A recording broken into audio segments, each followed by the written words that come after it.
Good morning students. Today we will India's relations with Bangladesh discuss करेंगे। Last lecture में हमने पाकिस्तान के साथ किया था कि पाकिस्तान में किस तरीके से डेमोक्रेसीज वर्सेस मिलिट्री रहती है, क्योंकि ये साउथ एशिया के हैं।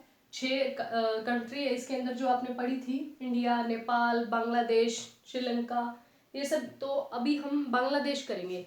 बांग्लादेश माय डियर स्टूडेंट्स, जैसे कि आप जानते हैं कि it is a part of east Pakistan. Bangladesh is a part of east Pakistan, पूर्वी पाकिस्तान का भाग है ईस्ट पाकिस्तान, जो कि बांग्लादेश के रूप में एक नया देश अस्तित्व में आया with the help of India. East Pakistan में क्या है, बंगालीज। बंगालीज क्या था, पाकिस्तान में है जो बंगालीज हैं जो वो भेदभाव कर रहे थे। ईस्ट बंगालीज उनके साथ है जो पाकिस्तान वाले भेदभाव कर रहे थे। ईस्ट बंगालीज है जो ईस्ट बंगालीज है जो उनके साथ क्या हो रहा था, डिस्क्रिमिनेशन हो रहा था। डिस्क्रिमिनेट बाय मुस्लिम्स या डिस्क्रिमिनेट बाय पाकिस्तान, पाकिस्तानीज, ठीक है, या मुस्लिम्स, मुस्लिम के द्वारा है जो यहाँ पे ईस्ट पाकिस्तान में जो बंगाली रह रहे थे, ईस्ट पाकिस्तान में जो बंगाली रह रहे थे उनके साथ डिस्क्रिमिनेट हो रहा था। किसके द्वारा, पाकिस्तानी कर रहे थे या मुस्लिम कर रहे थे, मुस्लिम लोग कर रहे थे। तो अब ये जब इनके साथ डिस्क्रिमिनेट हो रहा था तो इन्होंने रिवोल्ट की। क्या की, रिवोल्ट की, विद्रोह किया। इस विद्रोह में है जो इन्होंने कहा भी हमें भी हमारा जो है हिस्सा मिलना चाहिए, हमें भी पावर मिलनी चाहिए, हमें भी है जो अपना डोमिनेंस मिलना चाहिए, अथॉरिटी मिलनी चाहिए, हम भी पाकिस्तान का हिस्सा है। बट जो दूसरे मुस्लिम थे वो नहीं देना चाहते थे, तो बंगालियों ने रिवोल्ट किया। इस रिवोल्ट में है जो उनकी इंडिया ने हेल्प की थी। बंगाली है जो ये वाले, इनकी इंडिया ने हेल्प की थी। इनको सपोर्ट था अवामी लीग का, अवामी लीग का सपोर्ट था, अवामी लीग का सपोर्ट था बंगालीज को, ठीक है। इसका जो अवामी लीग है इसका बंगाली को इनका सपोर्ट था पूरा पूरा। तो अवामी लीग यानी कि इंडिया की तरफ से ये एक ऑर्गेनाइजेशन थी, अवामी लीग ने बंगाली को सपोर्ट किया कि हम कोई बात नहीं, आपको पाकिस्तान में जो प्रॉब्लम हो रही है उससे बाहर निकालेंगे, उसको सॉल्व आउट करेंगे। तो इसी दौरान, इसी माहौल के दौरान शेख मुजीब रहमान अरेस्ट कर लिए गए।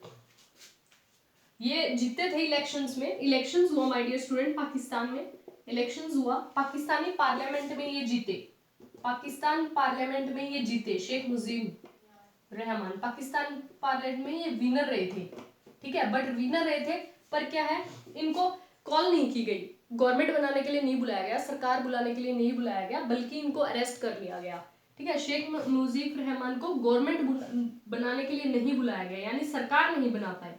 हालांकि ये विनर रहे थे, पाकिस्तान पार्लियामेंट में इलेक्ट हुए थे इलेक्शंस में, लेकिन इनको नहीं बुलाया गया। हालांकि इनको क्या कर लिया गया, अरेस्ट कर लिया गया। जब इनको अरेस्ट कर लिया गया तो इन बंगालीज की हेल्प अवामी लीग ने की थी। अवामी लीग के पीछे इंडिया का पूरा सपोर्ट था, ठीक है। तो यानी कि अब इन बंगालियों को पूरा डोमिनेंस, इनको अथॉरिटी मिले, इनको राइट्स मिले, इसके लिए इंडिया पूरी तरीके से तैयार था। तो अवामी लीग की मदद से, ये नोट कर लीजिएगा जो मैंने फ्लो चार्ट सा बनाया है, कि ईस्ट बंगालीज है उनके साथ डिस्क्रिमिनेशन हो रहा था पाकिस्तानी यानी मुस्लिम लोगों के द्वारा। अब बंगालियों की हेल्प की अवामी लीग ने, ठीक है। उधर से क्या था, शेख मुजीब रहमान थे, पाकिस्तान के लीडर थे, पाकिस्तान में ये पार्लियामेंट में ये विनर भी हुए, पर सरकार बनाने के लिए इनको नहीं बुलाया गया, बल्कि इनको अरेस्ट करा लिया गया, ठीक है। तो अवामी लीग की मदद से है जो यहाँ पे ईस्ट पाकिस्तान में जो प्रॉब्लम हो रही थी यानी बंगालीज को, उसको सॉल्व किया गया। बंगालीज की प्रॉब्लम को, बंगालीज प्रॉब्लम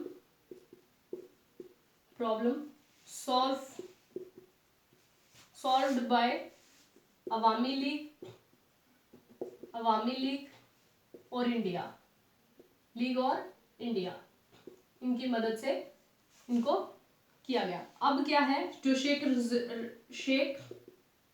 मुजीब रहमान थे उनको जेल से बाहर निकाल लिया गया। इनको क्या है, बेल, इनको क्या कर लिया, बेल पे बाहर लाया गया, इनको रिहाई कर दिया गया, ये सजा से फारिग हो गई, इनकी बेल करवा दी गई। अब क्या था, इंडिया की हेल्प से 1972 में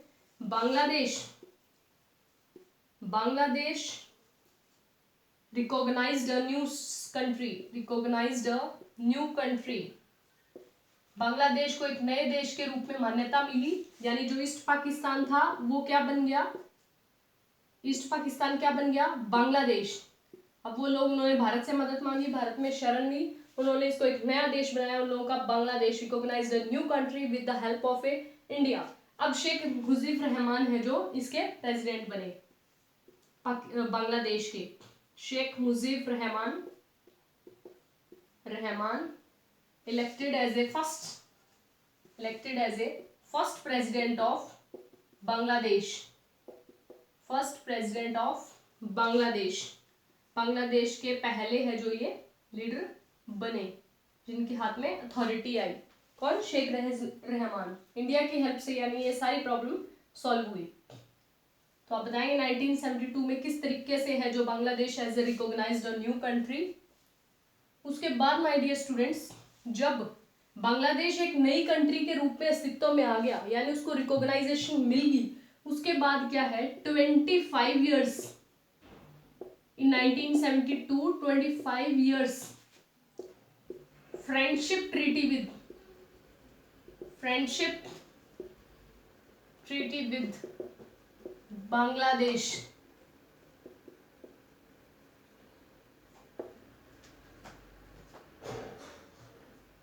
India having 25-year friendship treaty with Bangladesh, Bharat और बांग्लादेश के बीच में 25 साल की मित्रता पूर्वक संधि की गई my dear students.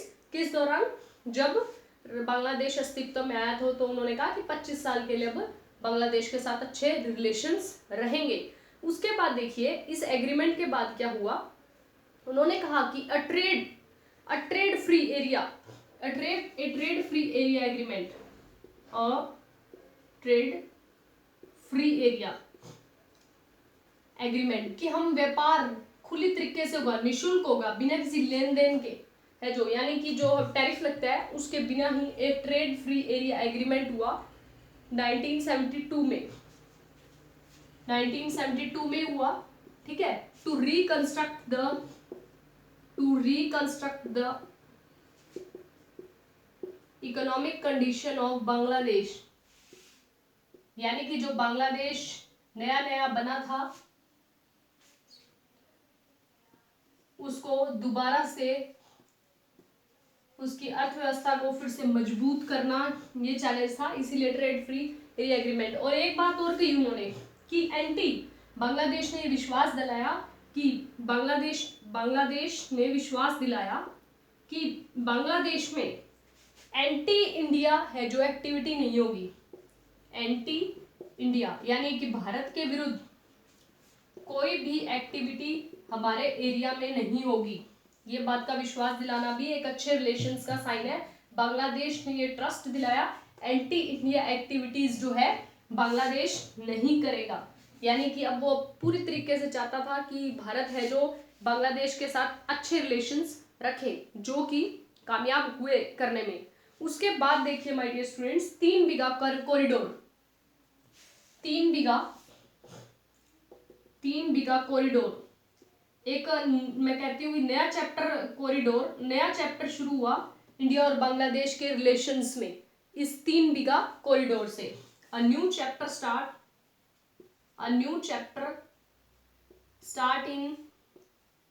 Start in India Bangladesh relations, in India Bangladesh relations, यानी कि भारत और बांग्लादेश के बीच में एक नया रिलेशन वाला चैप्टर स्टार्ट हुआ।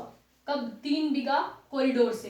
तो हेडिंग है ये, बहुत बड़ी इंपॉर्टेंट हेडिंग है, 3 बीघा कॉरिडोर। नोट कर लीजिएगा, मेन इंपॉर्टेंट हेडिंग्स होते हैं रिलेशंस में हमेशा, क्योंकि पॉइंट्स बहुत सारे होते हैं तो हेडिंग्स पे हमें कॉन्सेंट्रेट करना होता है। इसमें क्या था, ये कॉरिडोर ओपन किया गया, इसमें क्या था, heavy security, amidst of heavy security, paramilitary force, लिख लीजिए इसमें 3 बीघा कॉरिडोर में है ये, amidst of heavy security paramilitary force note कर लीजिए, paramilitary force on June 26, 1992, on June 26, 1992, and armed force also,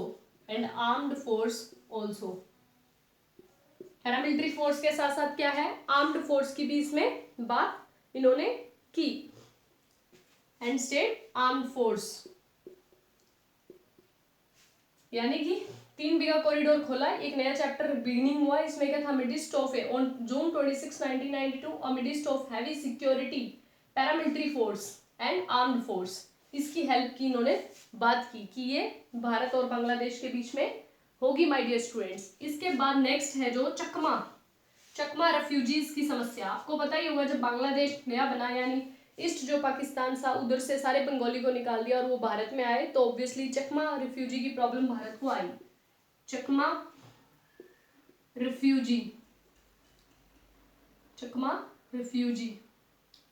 होते हैं शरणार्थी, इसकी प्रॉब्लम भी इंडिया को सहन करनी पड़ी, यानी कि बहुत से लोगों को है जो रोजगार भी देना पड़ा, उनको खाने पीने का भी, रहने का भी सारा इंतजाम है जो इंडिया को देखना पड़ा, इसने भी बहुत बड़ी प्रॉब्लम क्रिएट करी।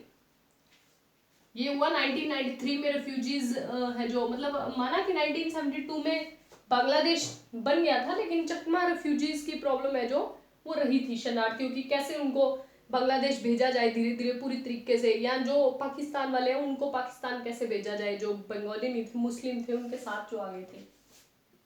ट्रेन सर्विस और बस सर्विस और है माय डियर स्टूडेंट, भारत और बांग्लादेश के बीच में ट्रेन सर्विस, ये गुड्स ट्रेन सर्विस है, गुड्स ट्रेन सर्विसेज, यानी कि वस्तुओं के लिए कहा था कि सामान आवाजावी लेने के लिए वस्तु, क्योंकि ये तो था नहीं पहले कि दूसरे देश में भेजना बहुत आसान था, ट्रेन के माध्यम से है जो सामान है जो भेजा जाता था, goods train services. Bus service चली with Kolkata and Dhaka,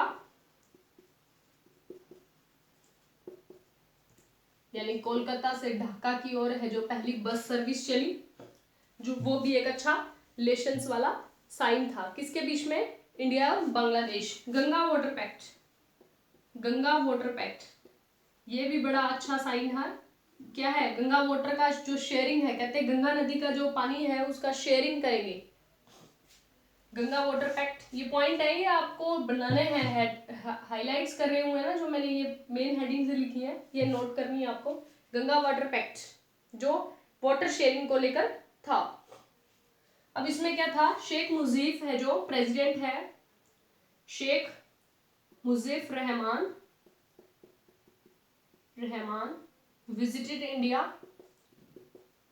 India and discussed on Ganga water pact. इन्होंने डिस्कस किया जब वो भारत आए, ठीक है, कि गंगा वाटर पैक्ट होगा, तो इसी के बीच है जो ये हुआ गंगा वाटर पैक्ट, जिसमें कहा गया कि पानी जो है शेयर किया जाएगा।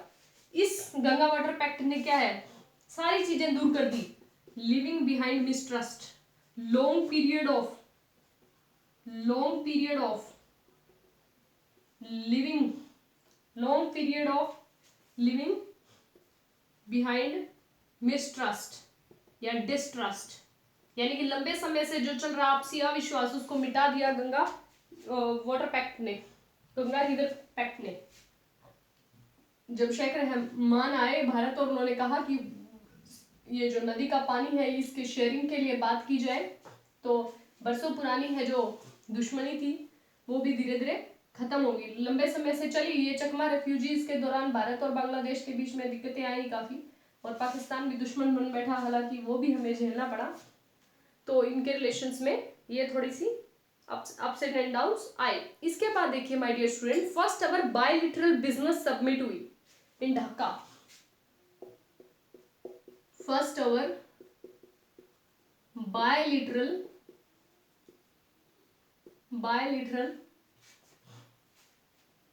Submit held in Dhaka.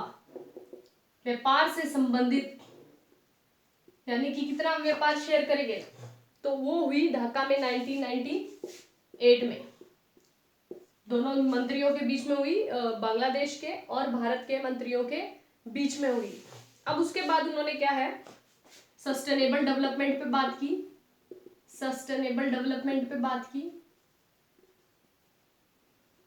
Free trade area पे बात की, भारत और बांग्लादेश के बीच में, नोट कर लीजिएगा। First ever bilateral summit held in Dhaka 1998, sustainable development, free trade area की खुली है, जो व्यापार होगा, कोई रोक नहीं होगी बांग्लादेश से भारत के सामान ले जाने में और भारत से बांग्लादेश ले जाने में। उसके बाद देखिए, मिसेस शेख हसीना बांग्लादेश पीएम विजिटेड 1998 में इंडिया और bilateral problem solve be resolve. इसमें क्या कहा इन्होंने, शेख हसीना, पहले ये नोट कर लीजिए आप, फ्री ट्रेड एरिया और सस्टेनेबल डेवलपमेंट वाला नोट कर लीजिए।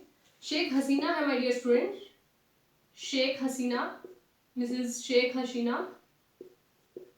अब ये शेख मुजीब रहमान की जगह ये आ गई है, president of Bangladesh visited India,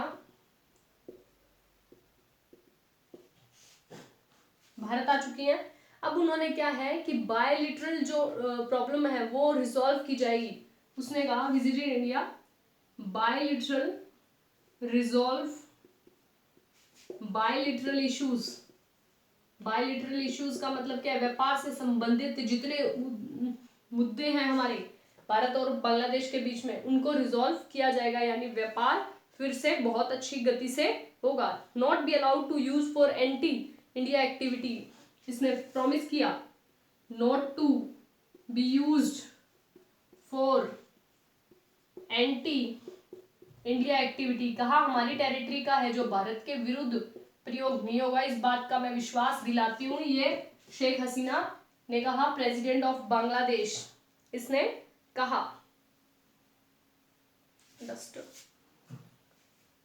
Sheikh Hasina sorry president की पीएम था, शेख रहमान पीएम है, वहां प्रधानमंत्री है।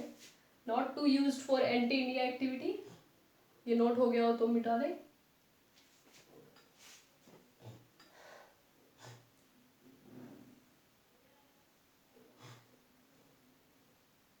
तो बायलिटरल ट्रेड के ऊपर बात काफी सारी हो चुकी है हमारी। उसके बाद बस सर्विस हो गया हमारा, ट्रेन सर्विस हो गया माय डियर स्टूडेंट्स। अब क्या है, joint committee, joint working committee, working committee held की गई, जिसमें बांग्लादेश के पीएम शेख हसीना और इंडिया के पीएम है जो शामिल हुए ज्वाइंट वर्किंग कमेटी में इन 2002, meeting in 2002।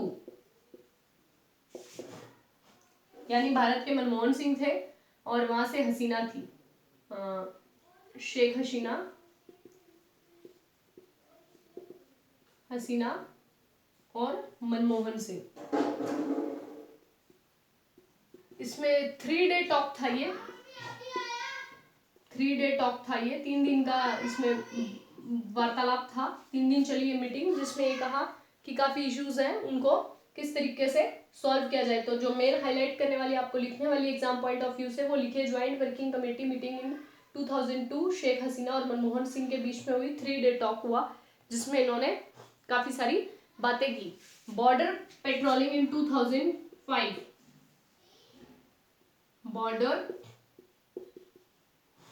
Patrolling in 2005, next heading है आपकी बॉर्डर पेट्रोलिंग इन 2005। यानी ये कह रही है कि इंडिया और बांग्लादेश ने डिसाइड किया, कि इंटेंसली डिसाइड किया, border patrolling and work out ways to enhance trade and economic cooperation. क्या बात बोली बॉर्डर पेट्रोलिंग इन 2005 में, कि ट्रेड करेंगे, कि सीमा पार, एक दूसरे की सीमा पार क्या होगा, ट्रेड होगा। इनहेंस इकोनॉमिक कोऑपरेशन, वर्ड पे फोकस कीजिएगा, लिख रही हूं मैं वैसे आपके लिए, इकोनॉमिक कोऑपरेशन। 2005 में ये जो बॉर्डर पेट्रोलिंग वाला हेडिंग है उसमें आप लिखेंगे ट्रेड इनहेंस इकोनॉमिक कोऑपरेशन। उन्होंने कहा कि व्यापार है वो होगा और इकोनॉमिक कोऑपरेशन है जो इनहेंस किया जाएगा। आर्थिक गतिविधियों में सहयोग किया जाएगा दोनों देशों के रिलेशन में। उसके बाद एक नेक्स्ट मैंने बात की थी ट्रेन की, उसी के साथ है आपका मेट्रो एक्सप्रेस, MAITREE, दोबारा लिख देती हूँ, MAI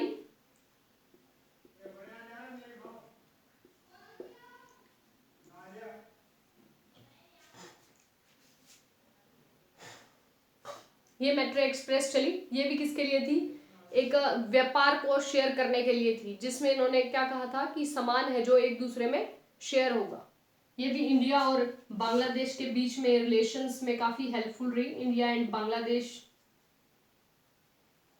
बांग्लादेश के जो रिलेशंस थे वो काफी अच्छे से है, जो संकेत था।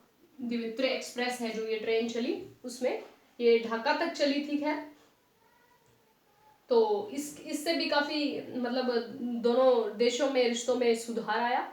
उसके बाद है जो स्टूडेंट्स 2010 का पॉइंट है एक, ये है आपका बॉर्डर पेट्रोलिंग, 2008 की बात है, ये मैत्री एक्सप्रेस। 2010 की बात करेंगे जब शेख हसीना है जो इंडिया आई। शेख हसीना विजिटेड इंडिया, भारत आई तो इंडिया ने ऑफर किया, क्या ऑफर किया कि कोई भी प्रॉब्लम हो तो वो हमें बता सकती हैं, उसका हम सॉल्यूशन करेंगे, और ट्रेड के रिगार्डिंग उनको ऑफर किया कि हम इन्वेस्ट कर सकते हैं। लिख लीजिए आप इसमें, शेख हसीना विजिटेड इंडिया, भारत आई। उसमें आप फिर लिख लीजिए during her visit India offered help and grant to Bangladesh and grant to Bangladesh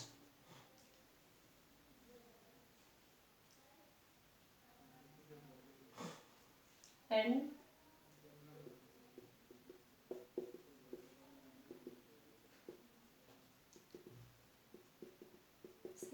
visited India। Bharat आई तो भारत ने क्या ऑफर किया कि हम आपकी हेल्प करेंगे। India offered to grant to make strong for infrastructure. किसको कहा, बांग्लादेश को कहा कि आपके इंफ्रास्ट्रक्चर को स्ट्रॉन्ग करने के लिए हम आपको ग्रांट ऑफर कर रहे हैं। तो ये भी एक अच्छी एक साइन था। उसके बाद देखिए 2014 में एक और है, इंडिया के पीएम और शेख हसीना है जो सार्क सम्मेलन हुआ था, सार्क सम्मेलन हुआ था। उसमें देखिए आप, during SAARC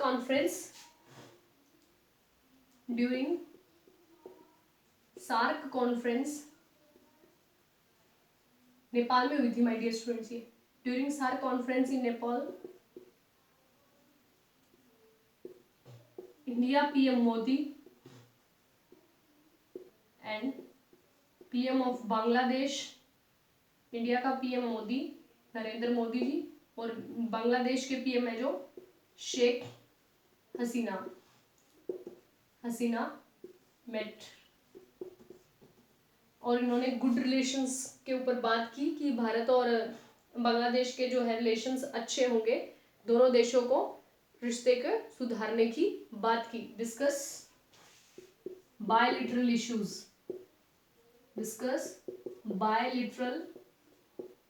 issues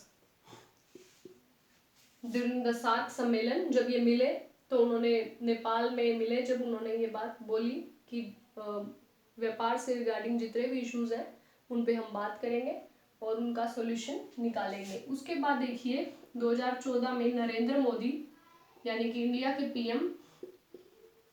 PM visited Bangladesh गए तो इन्होंने क्या है 22 पैक्ट हुए, यहाँ पे 22 समझौते किए गए 2014 में, जब भारत के प्रधानमंत्री मोदी जी हैं जो गए, कहाँ पर गए, बांग्लादेश, तो उन्होंने 22 समझौते किए। ये माय डियर स्टूडेंट्स दिसंबर 2015 लिख लीजिए, ठीक है। तो शेख मुसीफ विजिटेड इंडिया हो गया, ड्यूरिंग सार्क समिट हो गया, train service, bus service, almost सारे पॉइंट्स हो गए हैं इंडिया और बांग्लादेश के रिलेशंस में। तो कुछ प्रॉब्लम्स भी आई, कुछ इश्यूज भी उठे, चकमा रिफ्यूजी जैसी प्रॉब्लम, गंगा रिवर पैक्ट में वाटर शेयरिंग के दौरान भी थोड़ी मनमुटाव हुआ, पर एट दी एंड है जो इनके रिलेशंस ठीक रहे और उन्होंने कहा है कि बायलैटरल इश्यूज पे हम डिस्कस करते रहेंगे और 22 एग्रीमेंट एक गुड रिलेशंस का साइन है। तो आई होप आपको इंडिया और बांग्लादेश रिलेशन समझ में आया होगा। कोई डाउट हो तो प्लीज़ व्हाट्सएप पे मैसेज करके आप पूछ सकते हैं। Have a nice day students, thank you, have a good day, stay home, stay healthy.